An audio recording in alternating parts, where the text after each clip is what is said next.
Eh, Continuaremos con este tema del control del movimiento. El día de ayer, cuando hablamos del músculo y su tipo de músculos, inervación, ya es un primer nivel de control, ¿no? Pero ese nivel básico que vendría a ser a nivel del propio órgano efector está bajo control de niveles superiores, y uno de los primeros es a nivel de la médula espinal. Entonces, a este nivel hay un control espinal que se realiza a través de dos tipos de motoneuronas, las motoneuronas alfa y las gamma, que son eferentes, ¿no?, de neuronas eferentes motoras, cuyos cuerpos se encuentran en el asta anterior de la médula. Y estas tienen una distribución tonotópica. Eso supongo que lo recuerdan de anatomía, ¿no? Estas motoneuronas reciben también a su vez aferencias de los músculos que se encuentran afuera, o sea, básicamente de la periferia, a través de fibras sensitivas. Y básicamente son dos: las fibras A1, que provienen del uso muscular, y las fibras tipo 2, que provienen del órgano de Golgi.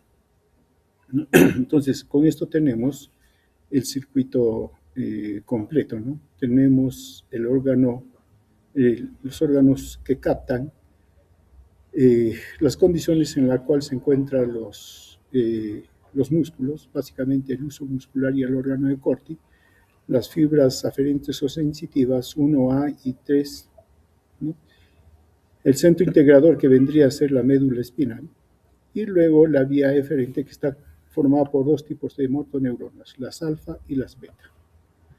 Y esto es lo que tenemos acá, ¿no? Tenemos un receptor estímulo, la neurona aferente, que es sensitiva, el centro integrador a nivel de la médula y la vía efectora hasta el órgano efector. Ahora, este tipo de, digamos, de arco reflejo es sustrato para un tipo de movimiento que es reflejo, automático, inconsciente, pero predecible. Ahora, tiene el valor de supervivencia por dar respuestas rápidas e inconscientes, ¿no? Entre la vía aferente y eferente sí puede haber interneuronas que complejizan la respuesta, pero también permiten que desde niveles superiores pueda haber un control.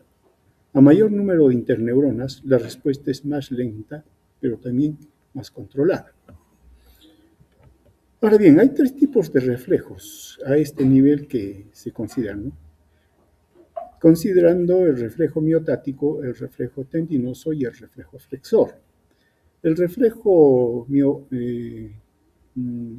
miotático, claro, se origina en el receptor, en los neuros musculares. El estímulo es el estiramiento del músculo y la respuesta es la contracción del músculo. El órgano de Golgi, que da lugar al reflejo tendinoso, esto se da o se desencadena cuando se estira el tendón, ¿no? Y esto, por ejemplo, cuando hay una contracción del músculo. O sea, la masa muscular se contrae, entonces tira el tendón está insertado en el hueso y es el que hace la tracción, ¿no? Entonces, hay por estiramiento del tendón por efecto de la contracción del músculo. La respuesta es la relajación del músculo. Y está el reflejo flexor, que es un reflejo también de retirada, que se le llama, que cuyos receptores más bien están en la periferia, ¿no? El reflejo táctil, por ejemplo, o doloroso, que se encuentran a nivel de la piel. Lo que hay acá es una contracción de los músculos, sobre todo de flexores, que da lugar a una retirada, ¿no? Cuando si uno se hinca, inmediatamente hace, ¿no? Y eso es una flexión. Ahora, hay cierta confusión, o más que confusión, a veces en los textos y en general, se utilizan indistintamente algunos términos. Por ejemplo, los reflejos osteotendinosos, ¿no?, que están referidos a los reflejos que se hacen por estiramiento del tendón. Claro, viene a ser un reflejo tendinoso, pero también se le llama reflejo miopático, que vendría a ser este, o reflejo osteotendinoso. Ustedes van a encontrar esta terminología. En la generalidad de los casos se está refiriendo al reflejo miotático. En la generalidad. Pero hay textos que hay que tener cuidado cuando uno está leyendo para ver si efectivamente, cuando uno dice reflejo tendinoso, no es que esté hablando del reflejo tendinoso como acá lo estamos mencionando, sino está haciendo referencia al miotático. Y el osteotendinoso que tiene también esas acepciones, ¿no? Entonces hay que tener cuidado cuando se está haciendo la lectura. Pero estos tres reflejos existen como tales, ¿no? Ahora bien, el típico, ¿no? Es el reflejo del tendón osteotendinoso, que así le llamarán, o reflejo tendinoso también que se le llama, o miotático que también se le llama, pero en realidad, ¿qué reflejo es? Miotático.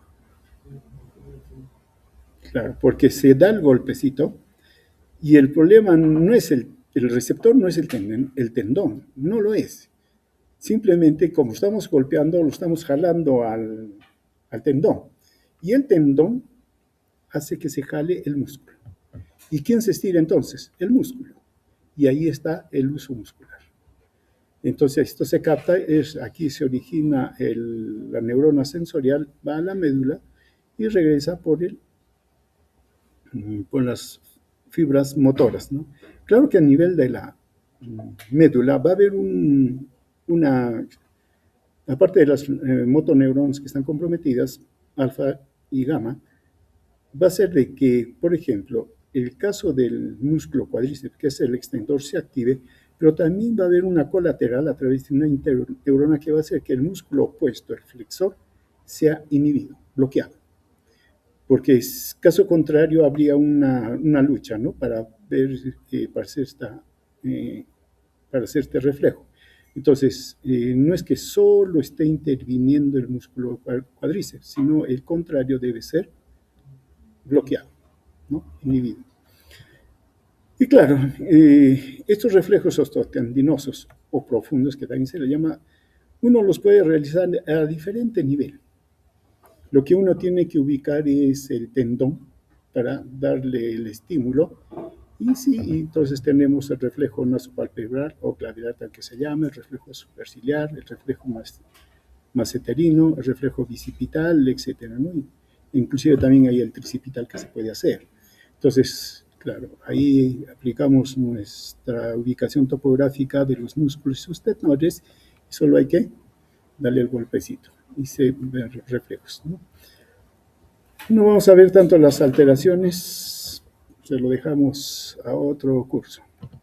Ahora bien, para que se dé este reflejo que estamos mencionando, hay dos tipos de fibras sensitivas en realidad, ¿no?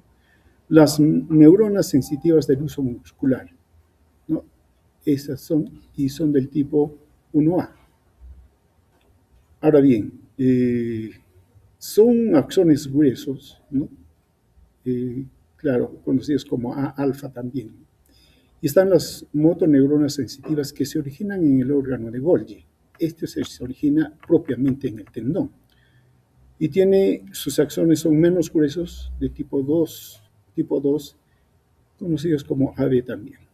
Eso sería en cuanto a las fibras sensitivas. En cuanto a las fibras motoras, también son dos tipos. Las alfas, motoneuronas alfa, que inervan las fibras musculares extrafusales. Y las motoneuronas gamma, que inervan las fibras musculares intrafusales. ¿A qué nos referimos a esto, no es cierto? Las fibras intrafusales son básicamente, la fibra intrafusal, son el órgano sensorial. Están inervados por músculos, bueno, aquí está más bien originándose la neurona sensorial, ¿no? Pero sus extremos aquí también son contráctiles. Acá está el órgano receptor propiamente, y acá más bien estos extremos son contráctiles y están inervados. ¿Inervados por qué tipo de fibra? Gamma, ¿no? Ahora, las extrafusales, ¿a qué se refiere? Si este es el uso muscular, es intrafusal, entonces el músculo, las fibras propiamente musculares son las fibras extrafusales. Están inervados por la motoneurona alfa. O sea, acá hay dos motoneuronas. Una que va a inervar a la fibra intrafusal, que es gamma, y la extrafusal, que es alfa. Listo, de eso hay que acordarse. Y de hecho ustedes ya estarán deduciendo que estas dos, si bien es cierto, tienen que ver con la contracción, pero su función son diferentes. En cuanto al receptor miotático, ¿no? También conocido como uso neuromuscular, se encuentra en la zona ecuatorial del músculo intrafusal. Estas son las fibras intrafusales, ¿no? Y aquí se encuentra específicamente el receptor. Ahora bien, sus extremos sí son contráctiles y estos también se encuentran conectados con el tejido conectivo del músculo, o sea, hacen una unidad, ¿no? Entonces, al final acá sus fibras también, como tendones, se confunden con el tendón de las fibras extrafusales. Entonces tenemos aquí.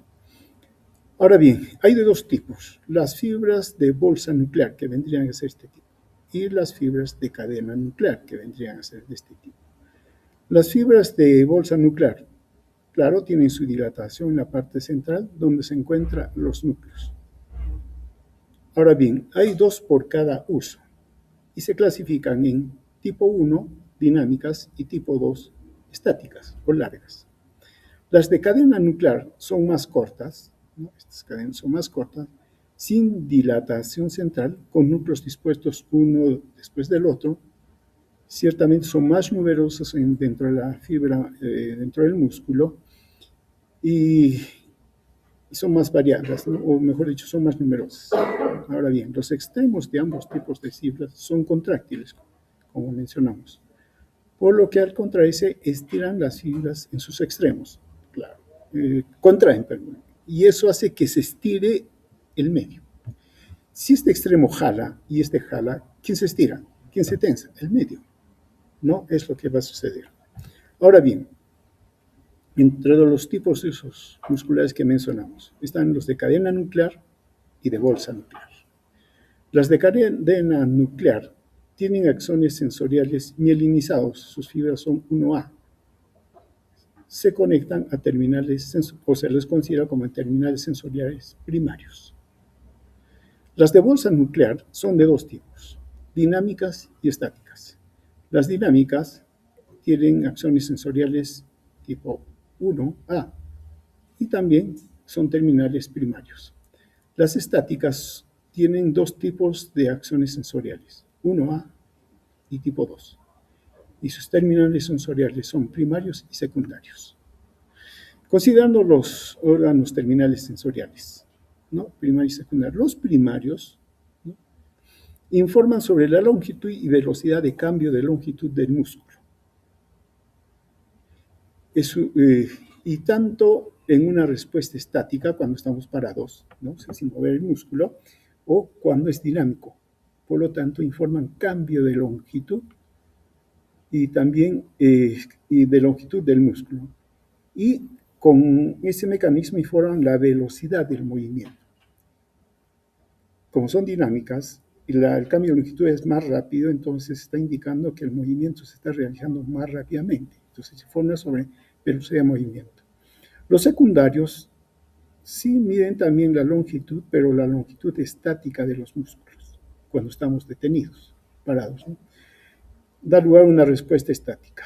Mide o informa sobre la longitud del músculo, la condición estática del músculo y, en buena cuenta, la posición de la extremidad.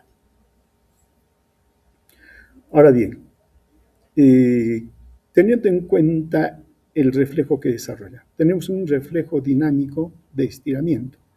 El estiramiento es brusco del músculo, cambio de longitud, y eso va hacia las terminales sensoriales primarias, ¿no? Tienen una elevada tasa de descarga, mientras que el estático o de estiramiento también, estático de estiramiento, tienen longitud estática al músculo. Las terminaciones sensoriales son secundarias de baja tasa de descarga. ¿Cómo funciona esto? Aquí tenemos un modelo, ¿no? Acá tenemos la fibra extrafusal y acá tenemos la fibra intrafusal. La fibra extrafusal es la que hace la fuerza, hace la contracción, mientras que la fibra intrafusal informa cómo está trabajando la fibra extrafusal. La terminal sensorial está aquí. ¿no? Y esta parte son extremos. Ya, ¿cómo informa los usos musculares sobre el movimiento del músculo? Cuando la fibra intrafusal y su terminal sensorial se estira.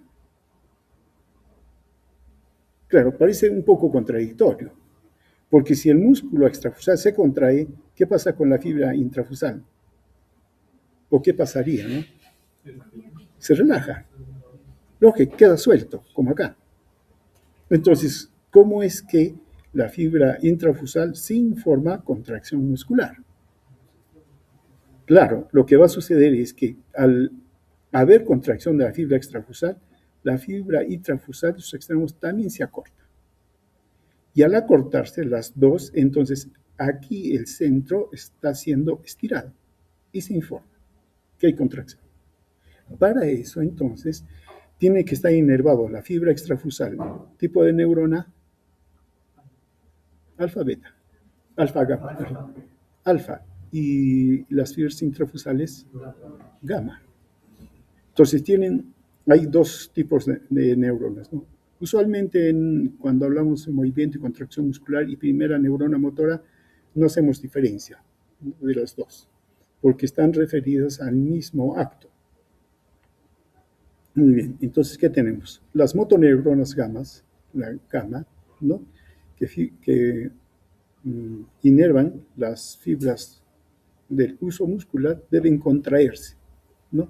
Para adaptar la longitud para adaptarse a la longitud de las fibras esqueléticas extrafusales. Es lo que sucede, ¿no? Ahora entonces, el sistema nervioso regula la sensibilidad del reflejo miotático a través de las motoneuronas gamma y ajustan la tensión de las fibras intrafusales dentro del uso muscular. Y esto permite el reflejo funcione a distintas longitudes del músculo. Entonces el músculo se contrae, ¿no? Pero también se está contrayendo. Si le llega la orden de contraerse, este también, y por lo tanto, este informa contracción. Y es lo que de esa manera contrae. Y acá ya nos están hablando del reflejo miotático, ¿no? Ahora bien, ¿cómo se puede evidenciar esto? Una de las formas de evidenciar justamente es a través del reflejo patelar. También el aquiliano se puede hacer, ¿no? El reflejo patelar. ¿Qué es lo que hace? Se golpea el tendón del cuádriceps y eso hace que se estire. Y al estirarse el músculo, entonces se estira y entonces, como se ha estirado de la fibra extrafusal, la fibra intrafusal también se ha estirado y ha informado como contracción. Claro, porque también se estiró la parte central. Entonces, detecta y estimula, ¿no? Y eso lleva por la vía aferente sensorial al cerebro. Inmediatamente el músculo va a hacer que la médula, la neurona motora, se contraiga. Pero va a ordenar a los dos, tanto a la alfa como a la gamma, y se contrae, ¿no? Este es el fundamento de lo que se llama el reflejo miotático. Ahora, volviendo. Entonces, si es en general, en todos los músculos, si un músculo se estira, como reflejo miotático hace que se contraiga. Y eso nos está pasando siempre. Por ejemplo, los músculos del dorso, claro, nosotros no lo sentimos, no lo percibimos, pero lo que tiende el cuerpo por gravedad es irse hacia adelante. Hace esto. Y estira el músculo del dorso. Lo estira. Y por el reflejo miotático lo jala para atrás. Eso es lo que estamos haciendo. Por eso nos mantenemos erguidos. Si no hubiera este reflejo, claro, se caen y nos estaríamos cayendo. No podríamos mantenernos. Por lo menos esa es la base. Entonces, todo músculo que hace una contracción por, digamos, un estiramiento, por reflejo va a contraerse. ¿Y por qué hace ese reflejo? Porque el uso muscular se estiró. ¿No? Listo. Ahora bien, este reflejo miotático da lugar a lo que se llama el tono muscular. Si nuestros músculos como que siempre tienden a estirarse y luego se contraen, entonces ese estímulo hace que el músculo esté continuamente contraído. Y eso se llama tono muscular. Es un estado de contracción ligera de los músculos, ¿no? Dependiente de la integridad de los nervios y las conexiones centrales. Acá, ese reflejo miotático que hemos mencionado, entonces tiene conexiones o está bajo influencia de niveles superiores, ¿no? Ahora bien, entonces también depende de las propiedades del músculo como la contractilidad, la elasticidad, conductibilidad y extensibilidad. Entonces, el tono muscular se define como una tensión del músculo en reposo. Todos nuestros músculos ahorita tienen un tono. No están caídos, por más que no lo estemos utilizando, no están caídos. Si no, por ejemplo, el brazo se caería simplemente, ¿no? Como una bolsa vacía.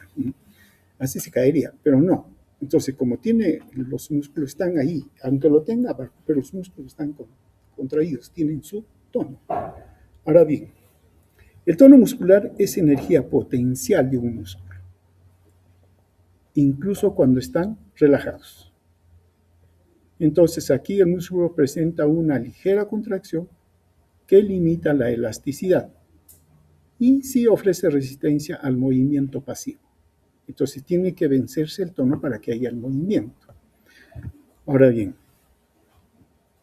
como dijimos, el tono muscular es un estado de semicontracción muscular y es la resistencia a la movilización pasiva. Claro, si uno agarra y puede hacer esto, ¿no? Y puede captar el tono muscular. Y podemos ver inclusive en algunas personas si están tensas, duras, ¿no? Está aumentado el tono. O puede estar flácido también, ¿no? Entonces, sí, uno puede probar ese tono muscular haciendo una movilización pasiva, ¿no? El tono muscular, como dijimos, se mantiene mediante el arco reflejo miotático, ¿no? A nivel medular y está influenciado por la vía piramidal, la vía extrapiramidal y el cerebelo. Claro que este término extrapiramidal lo seguimos utilizando, pero hace referencia en realidad a varias vías descendentes, ¿no? Que ya de manera individual hoy en día se mencionan, ya no tanto como este término, pero por lo pronto nos ayuda a entender, ¿no? Ahora, el tono de cualquier grupo muscular depende de su localización, la posición del individuo y la capacidad de relajar los músculos de manera voluntaria. Ahora bien, la determinación del tono es una cuestión de experiencia personal y resulta difícil evaluar cuantitativamente. Si decimos que es una experiencia personal, claro, hay momentos en que estamos tensos por alguna reacción, por algún estado emocional, o estamos relajados. Eso es suficiente motivo para deducir que el tono muscular está bajo control superior. Ahora bien, el tono muscular es esencial para mantener la postura. Hay que diferenciar el tono muscular de la fuerza muscular. Cuando uno dice mayor tono muscular, no necesariamente decimos que el músculo tiene mayor fuerza. No. Porque se puede tener un músculo muy tenso, pero no tiene fuerza la persona, o tiene una fuerza normal, ¿no? O puede ser inclusive un tono muscular bajo, pero puede tener más fuerza, desarrollar más fuerza. Entonces, el tono muscular no significa fuerza muscular, ¿no? La fuerza muscular es la capacidad activa de movernos y todo lo demás. El tono muscular es una característica del estado de reposo. Ahora bien, este reflejo, como mencionamos, está controlado desde el nivel superior. Recibe tanto influencias positivas como influencias negativas. Influencias positivas nos referimos a que pueden facilitarlo, ¿no? Mientras influencias negativas lo pueden inhibir. Tenemos de los dos. Influencias positivas en niveles superiores, por ejemplo, núcleos de la base, de la formación reticular, vestibulares del cerebelo, ¿no? También de la vía vestíbulo espinal y retículo espinal. Esas serían influencias positivas. ¿Eso qué significa para el tono muscular? ¿Aumento o disminución? Aumento del tono. Mientras que las influencias negativas vienen de la corteza, de la formación reticular de los núcleos de la base y de la vía córtico-retículo espinal. ¿Eso qué significa? Disminución del tono, ¿no? Si decimos influencias positivas, facilita el tono, ¿qué está pasando con el reflejo miotático? Se hace más sensible. Se hace más sensible, o sea, ese estímulo pasivo, ¿no?, que da lugar al reflejo miotático, pero se hace más sensible, pues, más fuerte. Y eso hace que el tono aumente. ¿Y por qué el tono aumenta? Porque tiene influencias positivas a este nivel superior, mientras que las negativas hacen lo contrario, deprimen el arco reflejo, ¿no?, miotático, y por eso baja el tono, ¿no?, se hace más flácido. Y todos ellos, los dos, llegan a través de vías que no son las vías piramidales, sino, por ejemplo, si hablamos de la vía del sistema reticular, ¿cómo se llama ese sistema? Sistema activador reticular ascendente. Estamos ya bajando. Área, bueno, dice que esta área facilitadora al bulbo reticular envía sus fibras hacia la médula espinal para controlar el ¿Cómo se llama esa vía? y a esa Sencillo, viene del retículo hacia la media. Retículo espinal, claro. El nombre nos orienta, ¿no? Retículo espinal. ¿Hay cerebelo espinal?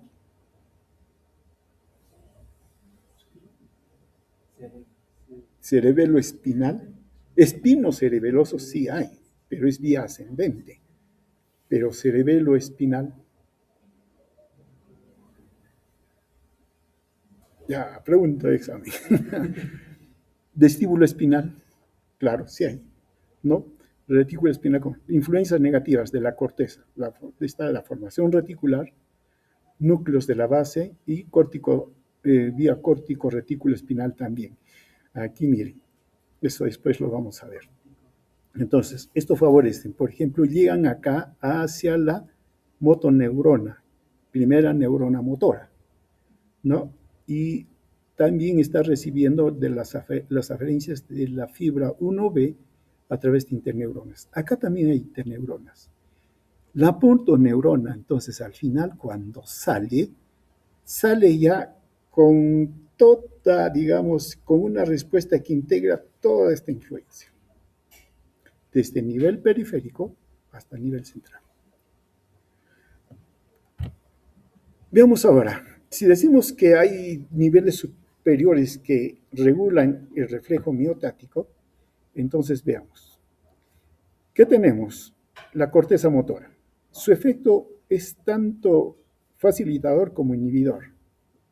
Claro, dependiendo si va a través de los ganglios basales, el área inhibitoria reticular, o de la corteza motora primaria y la corteza motora suplementaria. Esto lo vamos a ver después.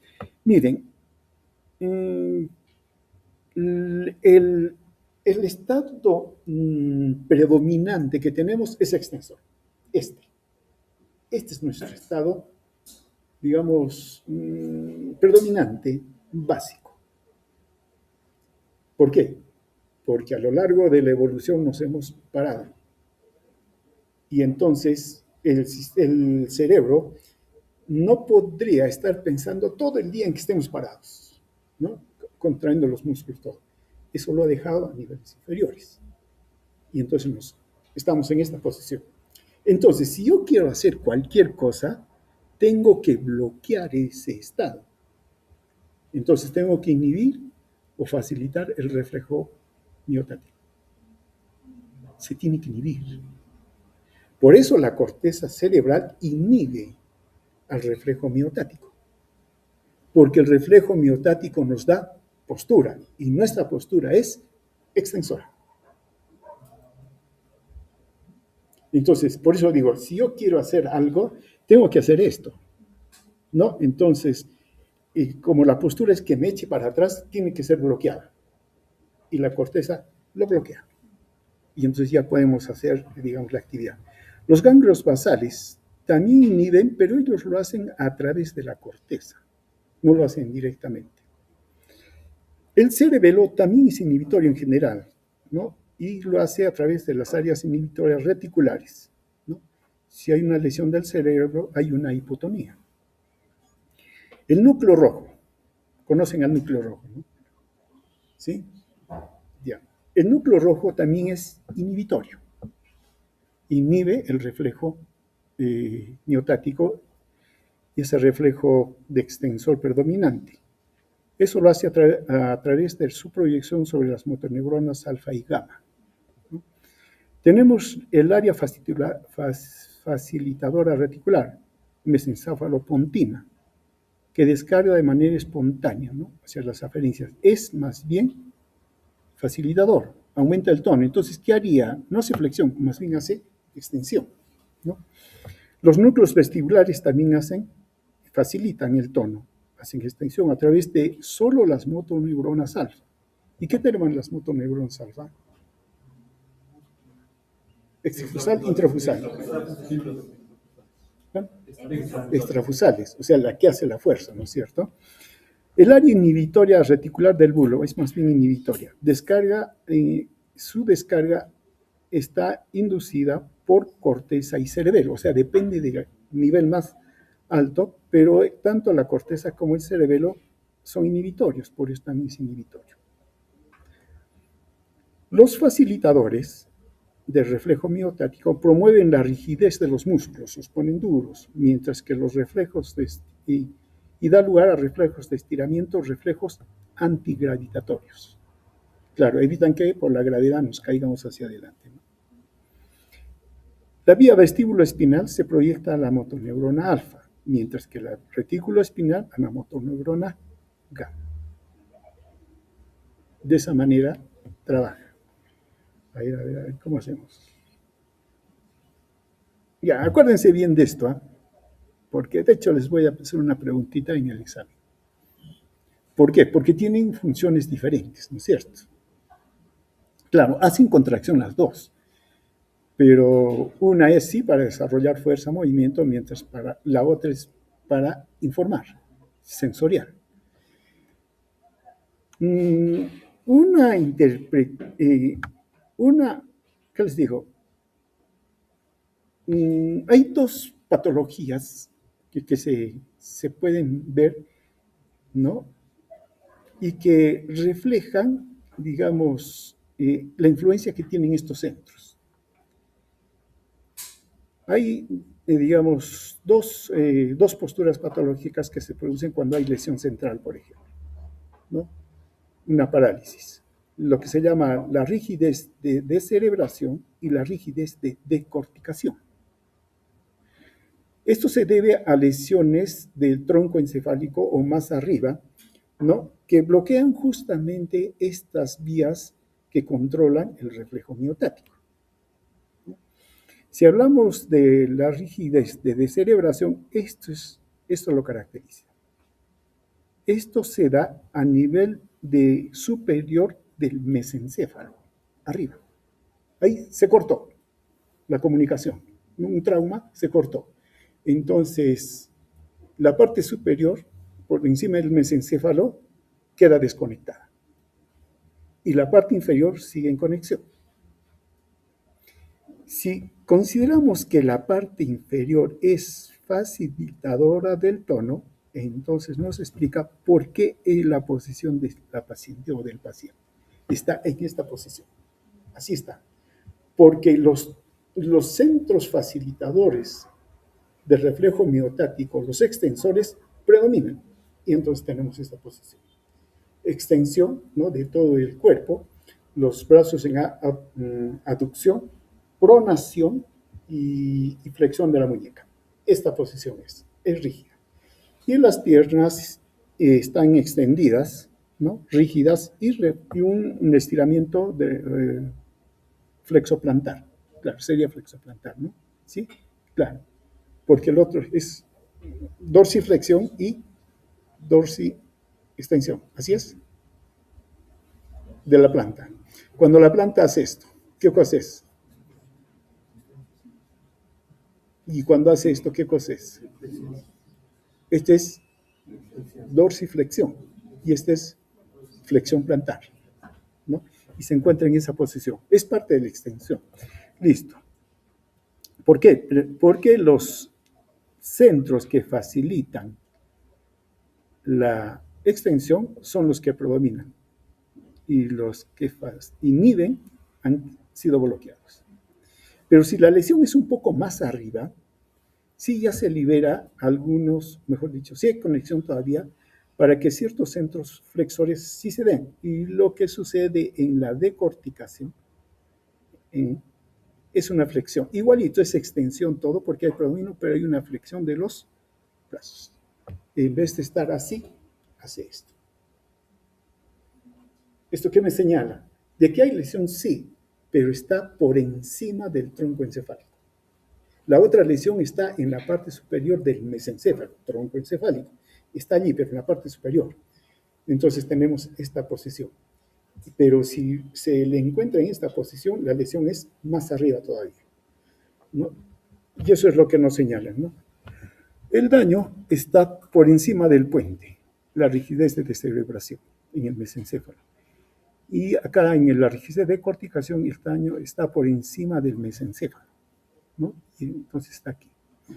Y eso se debe justamente a esto, ¿no? Miren, acá tenemos el tronco encefálico, la lesión está acá. Y acá están los núcleos reticulares pontinos. Y han quedado los núcleos vestibulares, los núcleos reticulares vulvares, pero sobre todo los vestibulares, y ellos son predominantes. Y tienen que ser predominantes los núcleos vestibulares porque tenemos que pararnos. ¿Quién informa en la posición que nos encontramos?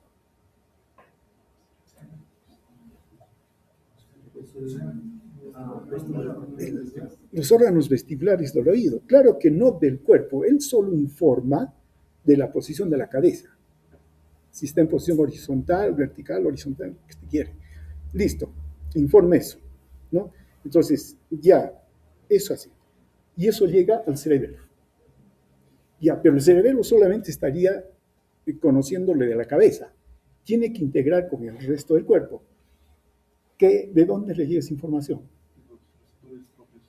Propioceptivos, a través de la vía espinocerebelosa. Entonces, el cerebelo tiene información de la cabeza y del tronco, del cuerpo, ¿no? Del tronco.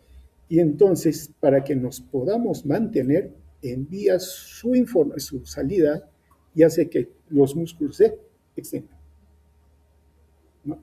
Eso es lo que hace, por eso predomina. Y lógicamente, la rigidez de descerebración es un predominio de los núcleos vestibulares, ¿no? Y de algunos más, pero principalmente de los vestibulares. Listo. Hay otra cosa más que determinan el reflejo miotático y estos centros. Es el tono muscular que dijimos. Y hay dos patologías, la hipotonía y la hipertonía.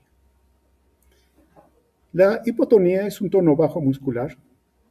Se describe para describir músculos flácidos, pero hay que diferenciar. Una cosa es que haya hipotonía y la otra es que haya flacidez. Claro, acá todo lo están mencionando como flácido, ¿no? Otra forma de mencionar esto es tono, flacidez. ¿Conocen la enfermedad o han escuchado de la enfermedad de Ehlers-Danlos? Todos los tejidos son laxos. Laxitud. Es diferente a laxitud. Tono flácido es diferente a laxitud. Laxitud, el tejido es suelto, ¿no? Y si uno hace esto, es hiperextensivo. Los dedos de la mano hacen esto y tocan acá, ¿no? Eso es laxitud. Es estructura del tejido. Tejido muscular, tejido elástico, todo ese tipo de cosas. Pero el flácido es el músculo que está suelto, ¿no? Entonces, los niños con bajo tono muscular necesitan más esfuerzo para mover sus músculos correctamente. Cuando un músculo está hipotónico, tiene dificultad para mantener la postura de pie y sentado, Y hay que reconocer que retrasa el desarrollo de las destrezas como el volteo, ateo, sentarse y caminar. Esto es muy importante, sobre todo en niños que son prematuros o han tenido bajo peso al nacer. Tiene su nombre. Retraso de crecimiento intrauterino. Son atérminos, pero no desarrollaron como el niño normal y tienen un crecimiento retardado. O hizo crecimiento retardado intrauterino, ¿no? Y el otro es el prematuro. Claro, nació antes de tiempo. No tuvieron tiempo para desarrollar todas estas estructuras que tenemos y por tanto son flácidos y tienen que ser detectados para hacer su estimulación toda y para en algo corregir. Algunos corrigen y otros sí, la cosa es severa, ¿no? ¿Cuál es el daño principal? El cerebelo, ¿no? Hay daños en el cerebelo que resultan en el tono bajo y hay hipotonía. Ahora bien, el cerebelo se conecta al cordón espinal y controla la actividad muscular postural.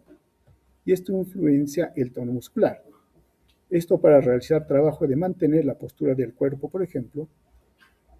Y claro, para la postura del cuerpo los músculos deben tener una tensión. Y es el cerebelo quien crea esa tensión. En todo momento se va dando esta tensión y libera los músculos requeridos para ejecutar los movimientos.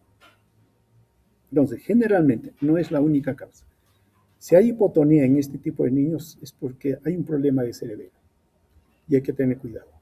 El otro caso es la hipertonía. Más bien hay demasiado tono muscular. Las extremidades como los brazos, piernas, ¿no?, se encuentran rígidas y difíciles de mover. Más bien acá el tono muscular se regula con señales que bajan desde el cerebro.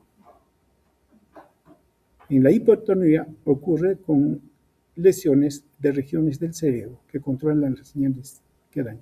Claro, si decimos que el cerebro, la corteza, es la que inhibe el tono para poder realizar los actos, y si el cerebro está dañado, la corteza, entonces ¿qué predomina? El tono. Por eso que hay hipertonía. Entonces la hipertonía es causada generalmente por daños en la corteza cerebral, ¿no? Y sí, si hablamos de hipertonía, hipotonía, ¿no?, esto es muy, como les digo, muy importante hacer la evaluación en el recién nacido para ver si no tiene alguno de estos tipos. Y miren, ya nos está dando una idea de dónde puede ser la lesión, ¿no? La hipertonía, las extremidades son rígidas, el tono muscular es alto, dificultad para moverse, hay espasmos musculares o espasmo muscular. En la hipotonía, las extremidades son flácidas, el tono muscular es bajo, hay dificultad para pararse, hay inestabilidad. Listo, volvemos al tono básico que estábamos hablando. Sí, dice, podemos decir que el uso neuromuscular es el responsable último del tono muscular. ¿Se acuerdan del uso neuromuscular? Ya se olvidaron ya con todo lo que se dijo ahora. Este es el uso muscular. Claro, esa fibra. ¿Cómo le llamamos? Intrafusal. Claro, a veces uno se pierde cuando le dan tanta información. Ahora bien, y sí está influenciado por diversas estructuras nerviosas, como hemos mencionado, ¿no? Ahora, el tono muscular es una condición de tensión activa del músculo en reposo, ¿no?, que se desarrolla bajo control del sistema nervioso central. Es una ligera tensión contráctil en la que se encuentran permanentemente todos los músculos esqueléticos normales, ¿no?, y no está directamente relacionada con la actividad específica, ¿no? Eso mientras está en reposo. Ahora bien, es un estado de contracción, sí, permanente, ¿no? Y esto da lugar a diferentes niveles de actuación. Primero, el tono de reposo. Eso mantiene la integridad articular, inclusive no es válido para producir movimientos voluntarios. Está el tono de actitud que predispone a una acción, previo, pero no ocasiona el movimiento. Claro, nosotros le llamamos, cuando se hace el examen, decimos actitud. Es ver cómo está la persona. Algo así como, ¿qué cosa es en un atleta cuando va a empezar a correr? ¿Cuál es su actitud? Esta, ¿no es cierto?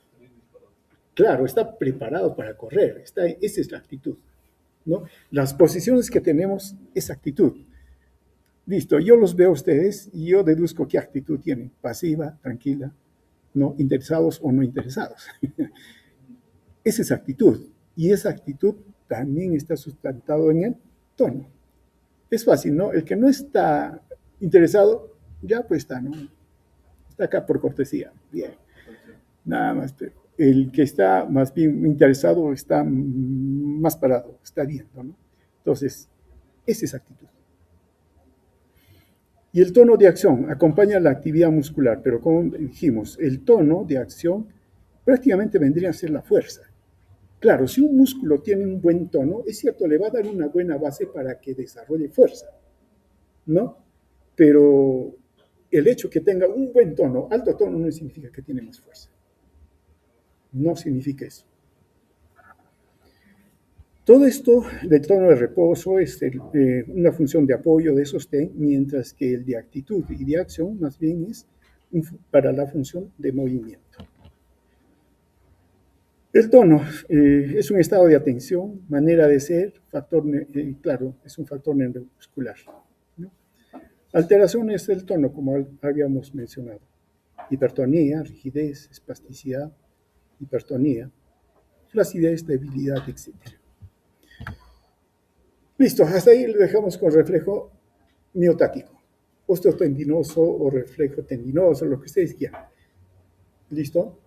Ahora nos vamos al reflejo tendinoso. Ese es el problema de los términos. Hablando estrictamente, es reflejo tendinoso de Golgi. Ya, para no confundirnos con el reflejo tendinoso que estamos hablando del uso muscular y tanta cosa. El reflejo tendinoso de Golgi o reflejo miotático inverso. ¿Por qué? El miotático, ¿qué cosa hace? Contracción, claro, se contrae. Ese es el reflejo tendinoso, así, solito, sin decir nada. Pero si digo reflejo tendinoso de Golgi o reflejo miotático inverso, ¿qué significaría? Que si se lo estimula, el músculo cae, no se contrae. Pero ¿eso qué significa? Que el órgano sensor debe ser otro, ya no el uso muscular. Y claro, acá es el órgano tendinoso de Golgi. ¿Y qué está ubicado en el tendón? En una secuencia donde están las fibras musculares contráctiles y el tendón de inserción. Se encuentra ahí, ¿no? Es una estructura sensorial aferente, ¿no?, del sistema motor y monitoriza la tensión del músculo. O sea, cuánta fuerza está haciendo el músculo, ¿no? Ahora bien, cuando el músculo se contrae, entonces el tendón se estira, ¿no? Se estira el órgano tendinoso de Golgi y eso informa al sistema nervioso, al tronco, a la médula, y también si llega a niveles superiores, ¿no? Pero básicamente llega a nivel de la médula. ¿Y qué cosa hace a este nivel? Por conexiones interneuronales inhibe a la motoneurona, a la alfa, a la gamma. A la alfa. Porque al inhibirla, la fibra extrafusal ya no se contrae, queda suelto y se relaja. Conclusión, el músculo cae. Entonces, es un reflejo de protección al músculo. El músculo tiene una gran resistencia.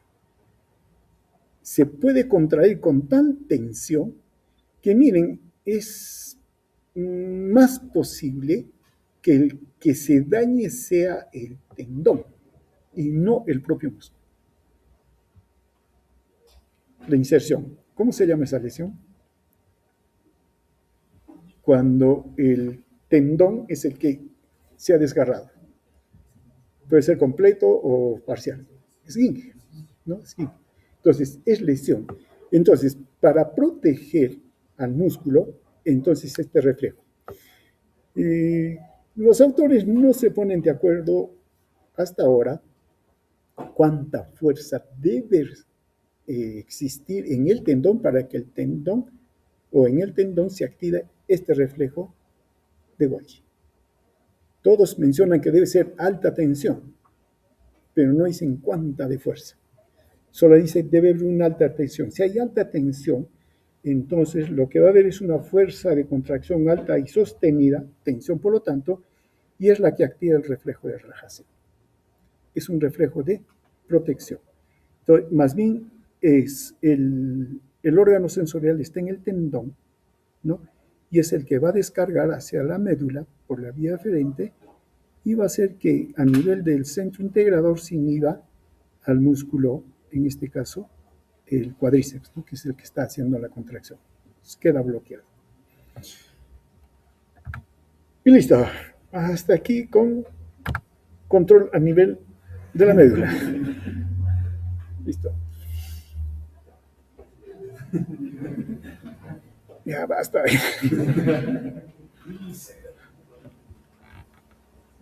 ¿Alguna pregunta? ¿Algo que acotar? Sí. Una pregunta sobre los músculos, como digo, que eran extensores y se trata de tono muscular. Mi pregunta sería, en un traumatismo, cuando este extensor nos ponemos el parte interior y se trata más o menos de la contracción, en un accidente, ¿esto seguiría siendo parte del tono muscular? ¿Puedes repetir? No, repita la pregunta. Ya, los músculos del lado posterior, los extensores, se encargan del tono muscular. Ya, pero en caso de un accidente o un trauma grave que tengan que hacer una operación para que estos músculos se vayan a la contracción, en ese caso, ¿seguirían encargándose del tono muscular del músculo? Va a seguir funcionando. Cuando hay un trauma, lo primero es un bloqueo de todo. No sé si les ha pasado, ¿alguna vez se han descalabrado? Claro, una caída así de esas desastrosas. Claro, o sea, duele, es cierto, pero como que no podemos pararnos. Porque todo esto, lo que hemos hablado, queda bloqueado, queda en shock en ese momento. Ya, y poco a poco se va recuperando, depende también de la extensión del daño, ¿no? Pero luego nos queda el dolor. Y el dolor es un mecanismo de protección y entonces bloquea. Por eso es que no podemos mover. Una persona que tiene el dolor intenso no puede caminar, porque no solamente está el dolor, sino el bloqueo para que no funcione. Ahora bien, cuando por alguna razón se ha tenido que hacer una intervención, sí, lo que tienen que hacer o lo que señala es inmovilización primero. Eso es lo que manda cuando hay este tipo de lesiones a nivel. Inclusive algunos que se llama relajantes musculares, ¿no? No tipo diazepam, sino relajantes, orfenadrina, por ejemplo, que es lo que se utiliza. Por ejemplo, algo así cuando nos da esos dolores cuando uno durmió mal y queda así, ¿no? Con toda la contracción y ya, un calmante le dan, claro, porque el dolor calma, y le dan relajante muscular ya para que se relaje. O sea, se está bloqueando, pero a nivel del músculo. ¿Se da cuenta? Entonces, cuando se hacen unas operaciones o intervenciones a este nivel, de hecho lo relaja. Lo tienen que relajar. ¿Para qué? Para que pueda recuperar el tejido. ¿No es cierto? Ahora, si es que esto lo trasladamos a un accidente, lo mismo sucede, queda bloqueado, ¿no? Dependiendo de la extensión del daño, todo, ¿no? Y entonces, por eso uno no se mueve. Y luego ya lentamente se empieza a activar, ¿no? Más o menos yo le entendería de esa manera o le daría la respuesta de esa manera, ¿no? Sí. Ahora, si le cortan el músculo, sí es otra cosa, ¿no?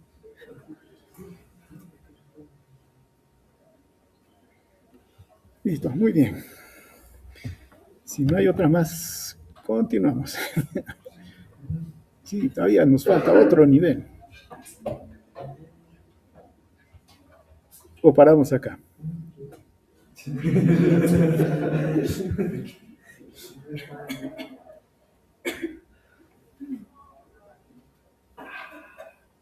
Ya, ¿continuamos o no continuamos? Porque miren, ya hemos llegado aquí. Ahora vamos a estar aquí. De estos niveles nos queda. Ya, entraremos una parte nada más. Ya, entonces, como llegamos a claro, podríamos partir acá, pero vamos a integrarlo desde aquí. El control de los movimientos, claro, es voluntario. Claro, nosotros nos movemos como queremos, ¿no es cierto? Pero tenemos una base, todo lo que hemos hablado anteriormente, el reflejo miotáctico, la postura, todo eso, que están ahí abajo, está controlado.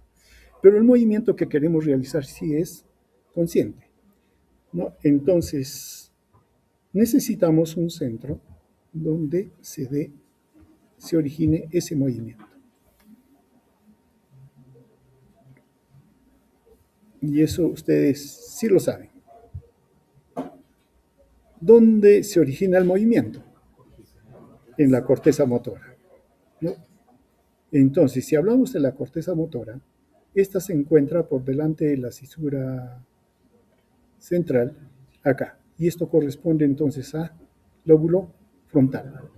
Entonces, ¿de dónde se originan los movimientos? Del lóbulo frontal.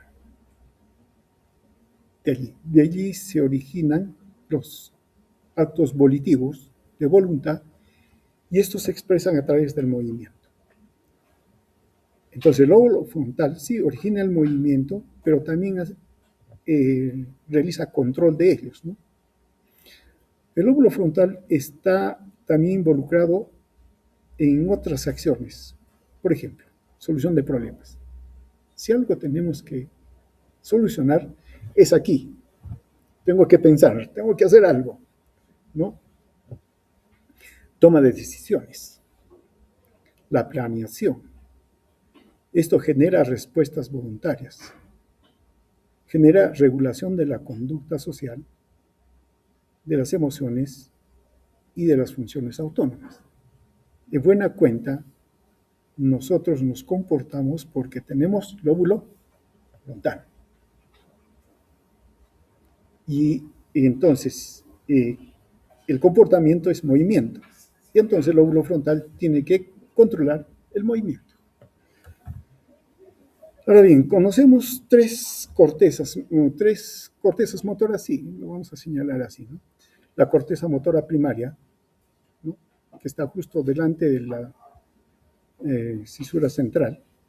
Por delante de la corteza motora primaria está el área premotora, que está más hacia el lado lateral, y hacia la parte superior está el área motora suplementaria, ¿no? Ahora bien, en cuanto al área precentral, que también se llama, o área motora primaria, ¿no? Un estímulo de una neurona a este nivel, en el área motora primaria, así aislada, activa un movimiento específico, no músculos independientes, sino activa un movimiento. Ahora, esa neurona activa en realidad un patrón de movimiento, el patrón de caminar, por ejemplo, ¿no? Entonces, se activa ese patrón y ese patrón está, digamos, desarrollado a través de músculos. Claro, lo llamamos independientes porque es un grupo de músculos que realizan ese movimiento.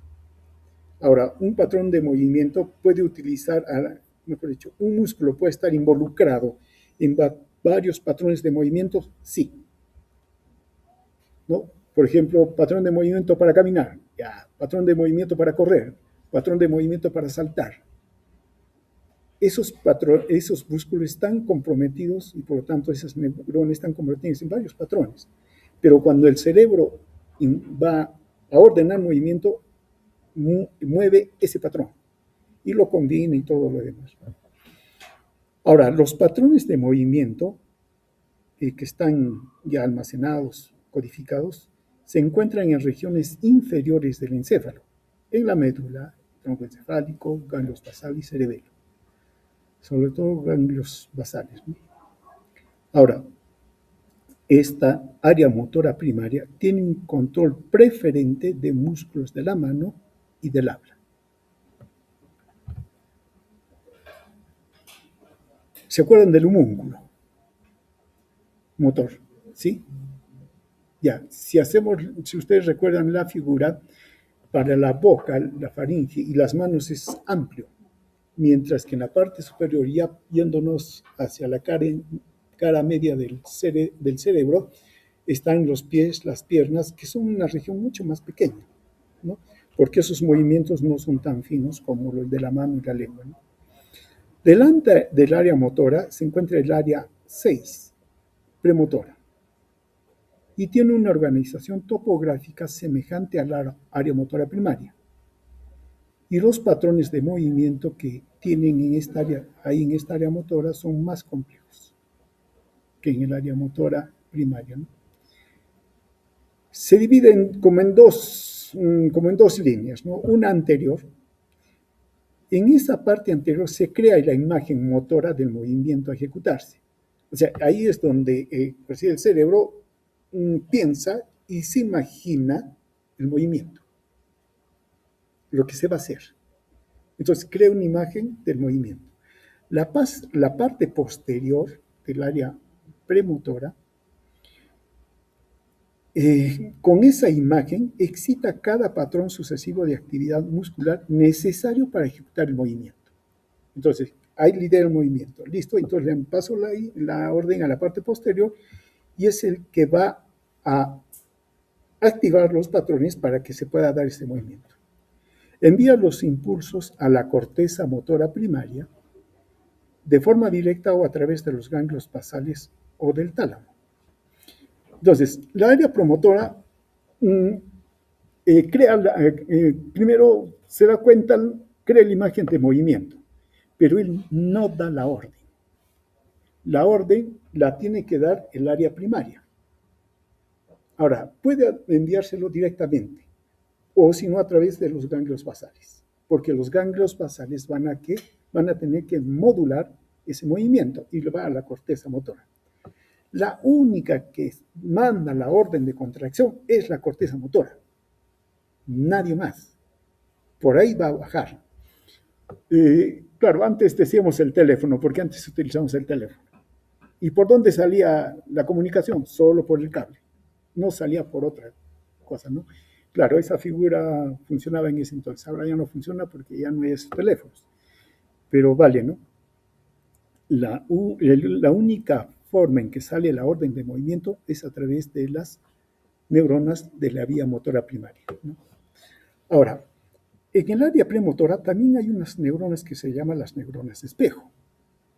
Estas se activan cuando se realiza una actividad motora específica o cuando se ve la actividad motora, que vendría a ser más o menos las que crean la imagen. ¿Por qué se le llaman neuronas espejo? Porque primero se descubrió de que cuando uno va a realizar un movimiento, primero ve a otra persona cómo lo hace. Y aprendemos así. ¿Cómo se le enseña a caminar o a hacer movimientos al niño? Cuando una persona se le para al frente y lo hace, y le va enseñando. Entonces, hay unas neuronas que ven eso y son las que se llaman neuronas espejo, ¿no? Ahora bien, se activan estas neuronas cuando se realiza una actividad motora específica o cuando se ve la actividad motora, ¿no? Eso realizada por otra persona. Entonces, transforman la representación sensitiva, por ejemplo, de actos que se ven o se oyen en una representación motora. Yo veo que el niño ve que la persona corre, él imita también y empieza a correr, ¿no? Entonces, esas son las neuronas espejo, que prácticamente serían las que forman la imagen, ¿no? O lo forman ellos o lo forman en base a lo que están viendo, ¿no? Ahora, la corteza premotora, los ganglios basales, el tálamo y la corteza primaria, en conjunto son las que forman los patrones complejos de actividad muscular coordinada.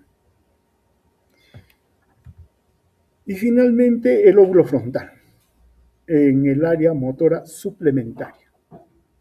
Esta más bien tiene otra organización topográfica diferente, ¿no?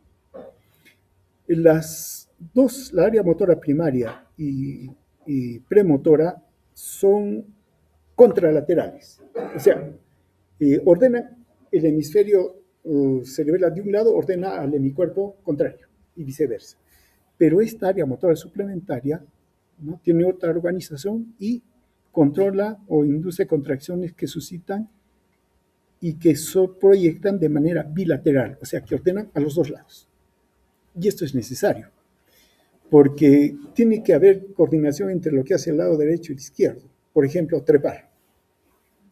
Tienen que coordinarse a los dos, y el área suplementaria, el área motor suplementaria, es la que coordina, ¿no?, para que se den movimientos complejos, pero hacia ambos lados. Funciona en consonancia con el área premotora, porque el área premotora es la que crea la imagen del movimiento, ¿no? Aporta movimientos posturales de todo el cuerpo, fija los diferentes segmentos corporales para que se realice el movimiento y aporta movimientos posturales de la cabeza y de los ojos. Todo esto es base para el control fino de los brazos, de las manos, que sí está bajo control del área premotora y motora primaria. O sea, si yo quiero hacer es mover, digamos, la mano o escribir, esto tiene que estar fijado, ¿no? Y no solamente este lado, sino el otro lado, a mí, los dos tienen que estar fijados. Eso se está encargando el área suplementora. Y el área premotora crea la imagen, lo que voy a escribir, y ejecuta el área motora primaria. Y escribo, ¿no? Claro que hay algunos detalles que también hay que mencionar. Bueno, en cuanto al área motora suplementaria, ¿no?, da lugar a iniciación de los movimientos, tiene intencionalidad y su lesión se manifiesta de forma bilateral. Y ahí es lo que se llama el mutismo, la cinesia. Mutismo, no se mueve. Y asinesia, no hay movimiento. Pero mutismo es porque no logra pensar o desarrollar un movimiento.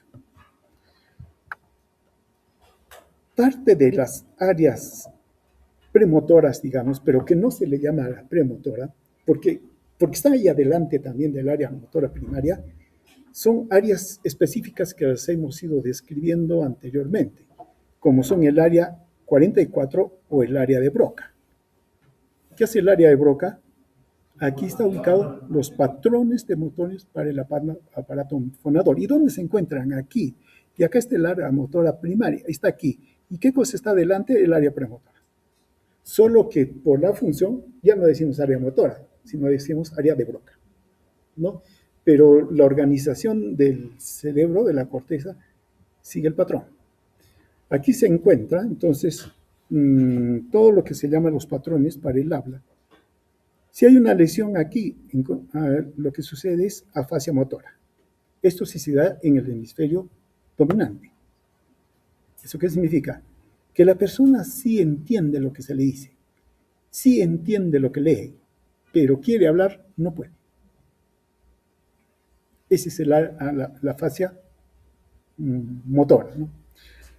Y más adelantito de él se encuentra el área 8, campo ocular frontal, que controla los movimientos conjugados horizontales y verticales de los ojos.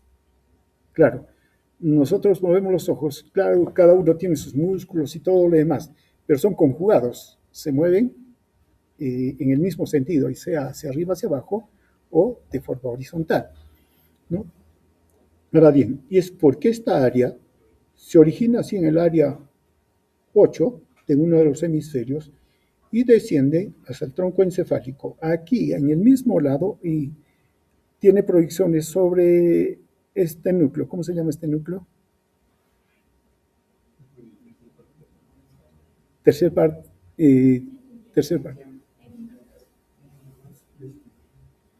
¿Cómo se llama este músculo?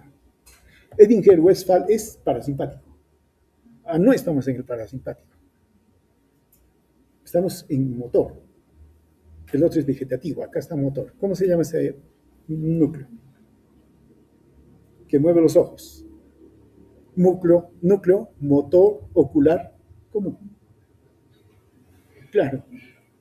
Pero del mismo lado. Porque ese lado inerva al músculo recto interno. Listo. Pero si este se activa, entonces, si digamos este lado se activa, este globo ocular, ¿qué haría? Haría esto, ¿no es cierto? Hace esto, mira para este lado. Pero este también tiene que moverse, pero no puede moverse con activación del músculo recto interno, porque si no, harían esto. Entonces tiene que irse para afuera, más bien, ¿no? Y para eso, entonces, cruza la línea, se va al otro lado e inerva a este otro núcleo. ¿Cómo se llama? Que está al otro lado. También hay ambos lados, ¿no? Pero lo estoy señalando. ¿Cómo se llama este núcleo? ¿Cómo se llama el caballo? ¿De qué color es el caballo blanco de Napoleón?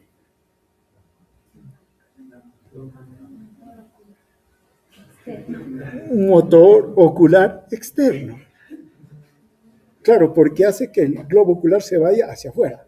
Por eso el motor ocular externo. Y claro, se complementa también con otro que está aquí, del cuarto par craneal. ¿Cómo se llama este núcleo? Oblicuo superior, más conocido como... pero tiene otro nombre. El patético, por la mirada patética, ¿no? Así, bajado y hacia afuera y abajo, ¿no? Por eso es en el patético.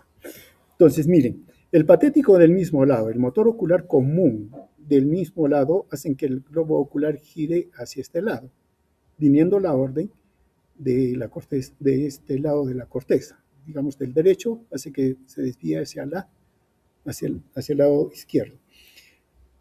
Y por la conexión con el motor ocular externo del lado contrario, hace que el globo ocular contrario se contraiga el músculo recto externo y la mirada es hacia ese lado. Hace esto. Pero ¿quién lo ordenó? Este lado. Si yo quiero mirar hacia afuera, ¿quién tiene que ordenar? El otro lado tiene que ordenar. Es lo que hace. Y miren, esto tiene, claro, ya aparte de la fisiología, tiene también, por ejemplo, aplicaciones para evaluar, por ejemplo, en caso de convulsiones. Hay dos tipos de lesiones neuronales, aquella que las apaga por lesión, apagada, y aquella que la sobreexcita, y eso se puede manifestar. Entonces, por ejemplo, en las convulsiones hay una excitación, ¿no? Y entonces se trata de descubrir qué lado del cerebro está involucrado.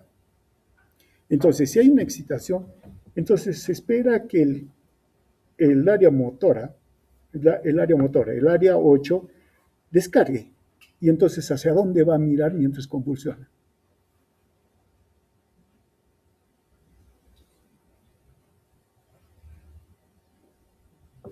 Entró en convulsión. Es una convulsión generalizada y todo lo demás, pero uno busca los ojos y trata de ver hacia dónde están dirigidos los ojos.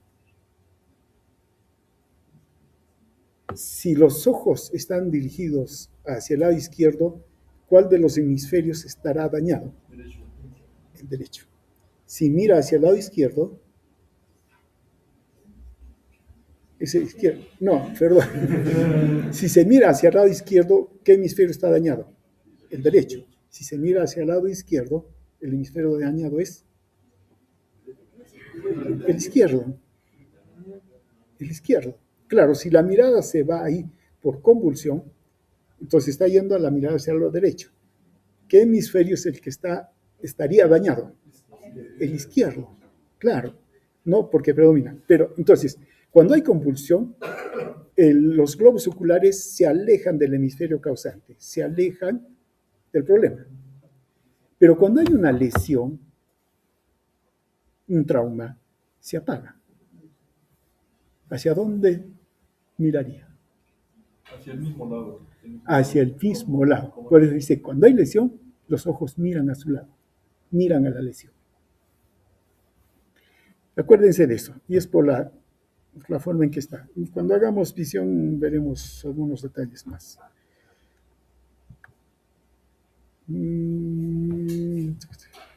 Bueno, esto es ya solo más aplicaciones de lugares exactos, ¿no?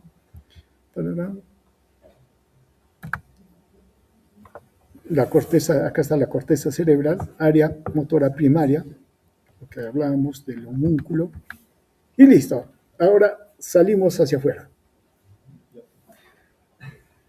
Y sí, nos vamos a separar. Ya, es que ya es hablar de vía piramidal. Entonces, hasta aquí lo dejamos. Repasen vía piramidal y su composición. ¿Cómo está compuesta la vía piramidal? ¿Listo? Muy bien, solamente hemos hablado del control cortical. Área motora primaria, premotora y motora suplementaria. Listo. Muy bien, lo dejamos aquí.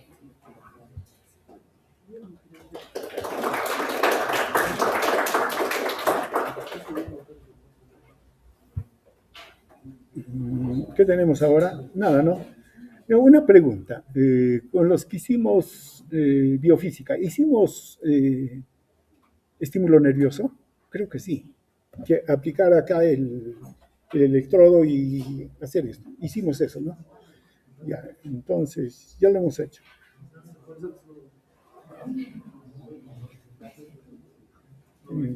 ¿La mayoría llevó el curso o no la mayoría que estamos ahora acá?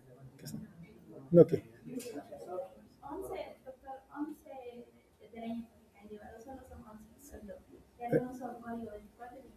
O sea, entonces electrocutaremos a algunas personas. Ya, entonces lo que vamos a hacer es contracción muscular, estímulo nervioso. Bueno, los que ya han hecho, ni modo, en la repetición está el gusto, dicen, ¿no? Ya. Entonces, eso haremos. Para mañana y pasado mañana les paso el protocolo. Por cada subgrupo, ya necesitamos un voluntario que no tenga ninguna alteración nerviosa, ni tampoco tenga alguna alteración cardíaca, porque se estimula con carga eléctrica. Es bajo, así que no se asusten, pero si es que hay alguien que tenga ese problema, sí, mejor no nos metemos. Ahora, como generalmente nos demoramos media hora en hacer esa prueba, son 4 grupos, es por gusto que vengan todos a la vez. Tendrían que estar ahí, el último grupo tendría que estar las 2 horas. Entonces nos vamos de media hora en media hora. ¿Listo? El grupo A, ¿no es cierto? Ya, el grupo A puede estar a las 7. ¿No? Mañana a las 7 nos toca, ¿no? A las 7. 7 de la mañana. El grupo A2 a las 7:30. El A3 a las 8 y el A4 a las 8:30. ¿Listo?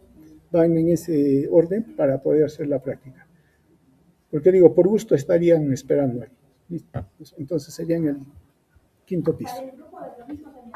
Claro, para el grupo B también sería lo mismo, solo que empezamos a las 9. Listo, entonces así quedamos. Muy bien. ¿En el aula de frente? Sí, en el laboratorio, arriba, el 5.º piso.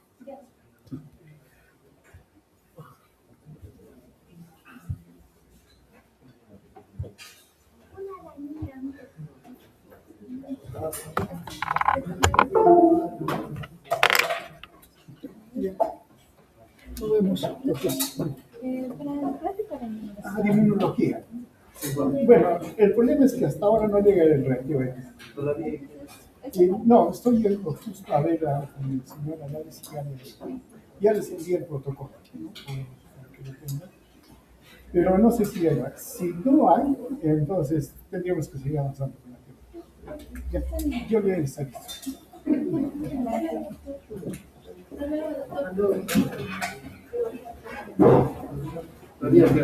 ¿Sí?